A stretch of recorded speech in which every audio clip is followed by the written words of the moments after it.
여러분 안녕하십니까? C채널 뉴스입니다. 교통과 통신이 빠르게 발전하면서 선교지 환경과 선교사에게 요구되는 역할도 변하고 있습니다. 빠르게 변화하는 선교 환경에 대응하기 위해 한국교회는 어떤 선교사를 파송해야 할까요? 이인찬 기자의 보도입니다. 한국교회 파송 선교사 2만 명 시대, 중국 산둥에 선교사를 파송한 지 100년 만에 한국교회는 세계 선교계의 흐름을 주도할 정도로 선교 강국이 됐습니다. 그런데 근래 선교계에서는 선교사 파송 숫자보다 어떤 선교사를 파송할지를 논의해야 한다는 목소리가 높아지고 있습니다. 빠르게 변해가는 선교지 상황에 맞춰 선교 자원들이 보내져야 한다는 것입니다.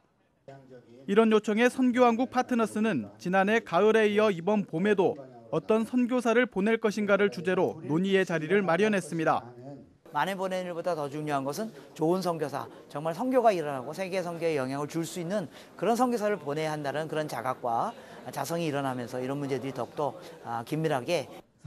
포럼에서는 기존의 전통적 선교사 파송과 역할에 변화가 필요하다는데 원칙적 공감대가 이루어졌습니다.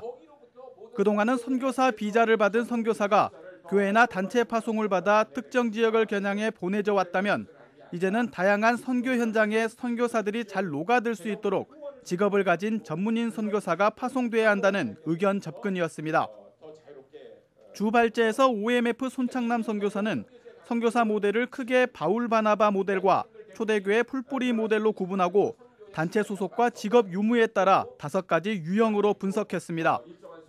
손 선교사는 선교 통제 국가에 대한 창의적 접근과 개방 지역에서의 새로운 접촉점을 위해 전문인 선교사가 파송돼야 한다고 주장하고 초대교회 풀뿌리 선교사 모델을 강조했습니다. 그리고 그 나라들은 이미 교회들이 다 있거나 아니면 굉장히 창의적인 방법으로 선교사 비자를 갖고 들어가도 하지 않으면 선교가 굉장히 어려운 지역들만 남아있는 겁니다. 이제는. 그러니까 그런 지역에 대고 여전히 우리가 이런 사람들을 보낼 것이냐. GMF 김동화 선교사는 바울 바나바 모델과 사도행전에 나온 유대인 디아스포라 모델로 분류하며 두 선교 방식은 상호 보완적이라고 평가했습니다. 김 선교사 역시 예측이 불가능할 정도의 21세기 선교 현실에서 지금보다 유연한 접근이 필요하다고 강조했습니다. 이제는 상황이 전혀 그렇지 않다. 그런 점에서는 우리가 초대교회에 어떻게 사람들이 그리스도인들이 복음을 전했는가 그것을 생각할 때 그들이 참 오히려 자신의 연약함을 드러내는 것을 통해서. 그러나 포럼 현장에서는 전문인 선교사 파송에만 집중되는데 우려도 제기됐습니다. 직업 선교사의 경우 선교 전문성에 한계가 있을 수 있고 멤버 케어와 현지 적응 훈련 등의 약점을 보일 수 있다는 것입니다. 또 선교사를 파송하는 한국교회가 먼저 체질 개선을 해야 한다는 의견도 있었습니다. 그 본인 자신들이 거기에 대한 철저한 준비와 훈련 과정이 없이 이렇게 와 있고 또 하나는 사실은 그분들 자신도 자기의 직업 속에서 성취하는 것도 쉬운 일이 아니에요. 선교왕국 파트너스의 이번 포럼은 파송 선교사 자질 문제를 공론의 장으로 끌어들였다는 점에서 의미 있게 평가할 수 있습니다. 한국교회 선교 발전과 변화를 위해서는 어떤 선교사를 파송할지에 대한 토론이 더 치열하게 전개될 필요가 있어 보입니다. C채널 뉴스 이인창입니다.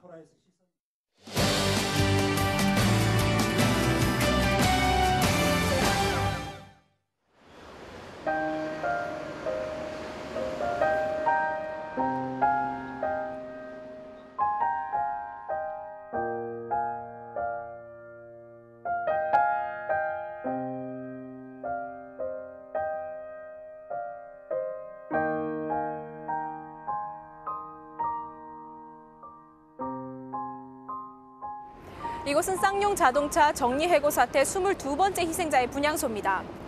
이들에게 쌍용 자동차 사태는 아직까지 해결되지 않는 아픔으로 여겨지고 있습니다.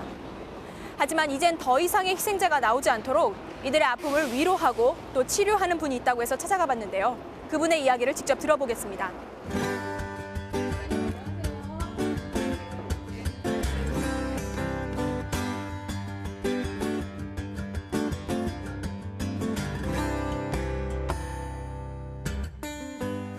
박사님, 쌍용 자동차 치유 프로젝트 와락을 기획하게 되셨습니다. 어떤 계기가 있었는지 좀 설명을 해주시죠.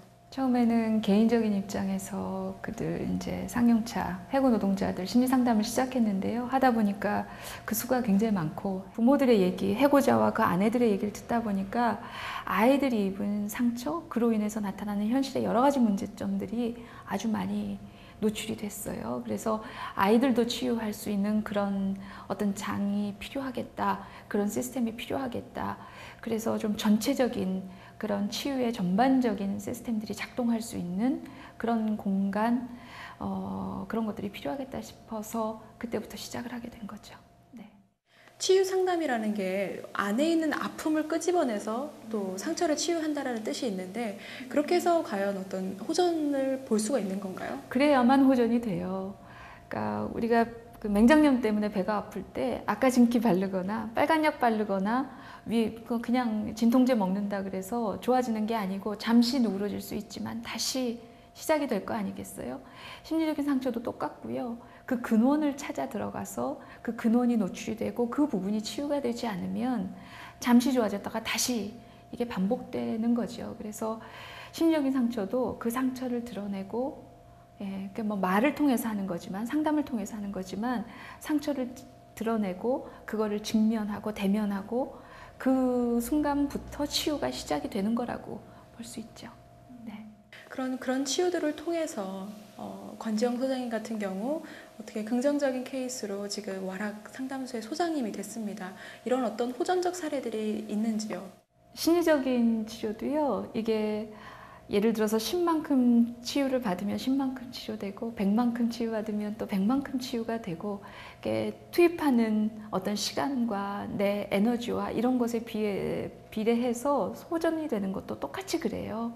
와락에서 지금까지 이제 많은 사람들이 치유 프로그램에 참여했고 그래서 치유의 과정들을 거쳤는데 그런 사람들은 많이 좋아졌죠. 그래서 그 치유를 받기 그 이전과 지금 그 이후는 개인마다 차이는 있을지 모르지만 다르다고 볼 수 있죠. 아이들도 그렇고요. 계속해서 지금까지도 와락에 찾아오지 못하는 노동자들을 지금 찾고 있는 작업을 하고 계시다는데요. 조금 왜 이렇게 작업을 시작하게 되셨는지 설명을 좀 해주시죠. 3년 전에 살인적인 진압이 있었고요. 그 과정 중에 사람들이 많이 짓밟히고 구타당하고 인간 이하의 취급을 받는 그런 현장이 있었어요. 그런 현장에서 우리 이제 그런 현장을 경험한 사람들이 겪는 심리적인 문제를 우리가 이제 외상후 스트레스 증후군이라 그러는데 거의 그러니까 수천 명의 사람들이 외상후 스트레스 증후군에 노출이 된 그런 상황인 거죠. 그래서 그 외상후 스트레스 증후군에 걸리면요, 사람이 그 상처, 그 기억으로부터 도망가기 위해서 사력을 다하게 돼요. 왜냐하면 그때 기억이 떠오르거나 그때 기억을 자극할 만한 어떤 계기만 있으면 이 사람들은 막 악몽을 꾸기 시작하고요. 가슴이 막 두근두근 하기 시작하고 진땀을 흘리고 일상에 집중을 할 수 없는 심리적으로 아주 고통스러운 상태로 접어드는 것이 이 외상후 스트레스 증후군의 증상이에요. 그래서 사람들이 쌍용의 그 경험, 그 상처, 그날, 그 계절, 그때의 느낌, 이런 것들을 피하기 위해서 굉장히 노력을 하는 것이죠. 이 치유가 본질적으로 되기 위해서는 그 상처를 드러내지 않으면 결코 그 경험, 그 기억에서부터 자유로워질 수 없거든요. 그렇기 때문에 그런 용기를 갖고 그런 공감대를 만들기 위해서 지금 와락에서는 옛날 동지들, 옛날 피해자들, 그 가족들, 그 아이들의 지금 상태가 어떤지 알기 위해서 적극적으로 지금 찾고 있죠. 근데 적극적으로 찾는다고 찾아지지 않아요. 왜냐하면 적극적으로 나아가면 또 도망가려 하거든요. 그러니까 아주 섬세하게, 아주 조심스럽게 그런 것들을 접근해 나가고 있는데 그 역할을 지금 와락에서 그동안 치유를 받았던 그 해고 노동자의 아내들이 지금 여러 명이 그 과정을 이렇게 아주 조심스럽게 진행을 하고 있죠. 쌍용차 노동자들이 왜 와락으로 와야 하는지, 왜 또 치유 과정을 거쳐야 하는지 좀 설명을 해주시죠. 3년 전에 그 끔찍했던 그 정리해고와 그 과정 중에 겪었던 끔찍했던 물리적인 폭력, 심리적인 폭력, 이런 것들 서로 간의 어떤 깊은 갈등, 지역사회에서 이 사람들을 빨갱이로 매도하면서 살면서 겪어왔던 그런 어떤 상처들이 굉장히 많이 깊어져 있는 상태죠. 이거를 대면해야만 그 이후에 살아갈 수 있습니다. 정상적으로 살 수 있습니다. 그러니까 이거를 외면하면 더 잘 살 수 있을 것 같지만 외면한다고 외면이 절대로 되어지지 않고요.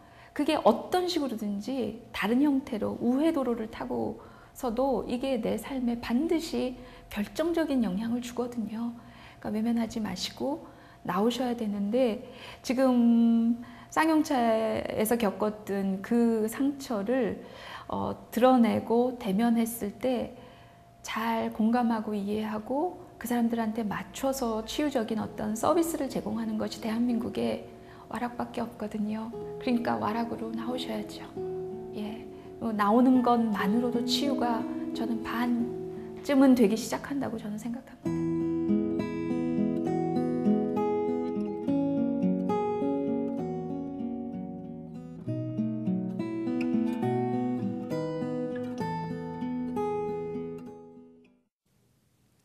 네, 쌍용자동차 해고 노동자들과 그 가족들의 상처가 이 와락센터를 통해 잘 치유되었으면 좋겠습니다.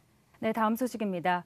국제아동구호 개발기구인 세이브 더 칠드런이 전 세계 165개국을 대상으로 어머니와 아동이 살기 좋은 나라 순위를 조사해 발표했습니다. 가장 살기 좋은 나라는 노르웨이, 가장 살기 힘든 나라는 니제르였습니다. 1위 노르웨이와 함께 아이슬란드, 스웨덴, 뉴질랜드, 덴마크, 핀란드 등 주로 북유럽 국가들이 상위권을 기록했으며 우리나라는 UN 지역개발그룹 기준에 따라 중진국 그룹에 포함돼 그룹 내 6위를 차지했습니다. 하위권에는 아프가니스탄, 예멘, 기니비사우, 말리, 에리트리아 등 중앙아시아, 아프리카 국가들이 이름을 올렸으며 북한은 통계 자료가 없어 분석에서 제외됐습니다. 최하위권 국가들의 경우 만성적 영양실조로 어머니와 아동의 생명이 심각하게 위협받고 있다며 어머니 보고서는 이를 해결하기 위해 올바른 영양 공급과 모유 수유를 제안하고 있습니다. 세이브 더 칠드런은 2000년부터 매년 각국 여성 보건과 경제, 교육 수준, 영아 사망률 등을 분석한 어머니 보고서를 통해 이 같은 순위를 발표해 오고 있습니다. 북한에 구금된 것으로 알려진 통영의 딸 신숙자 여사가 간염으로 사망했다고 북한 당국이 밝혔습니다. 오길란 박사의 두 딸은 살아있지만 오 박사를 더 이상 아버지로 여기지 않는다고 전했습니다. ICNK 북한 반인도범죄철폐국제연대는 기자회견을 열고 지난달 27일 리 장군 북한 제네바 차석공사로부터 도착한 공식 답변서를 공개했습니다. 답변서에 따르면 신숙자 여사는 지난 80년부터 알아오던 간염으로 사망했고 혜원 규원양은 아버지인 오 박사를 완강히 거부했다고 밝히고 있습니다. 제19대 국회의원 당선자인 열린북한 하태경 전 대표는 이번 북한의 답변은 역사상 처음으로 북한 주민의 생사를 확인해 준 것이라며 과거와 달리 김정은 체제에선 인권 문제 관련 대화가 가능할 것이다라고 예측했습니다. 신 여사의 남편 오길란 박사는 북한 당국의 답변서에 대해 북한이 진실을 말하고 있는 것인지 의혹을 떨칠 수 없다며 다소 혼란스러워했습니다.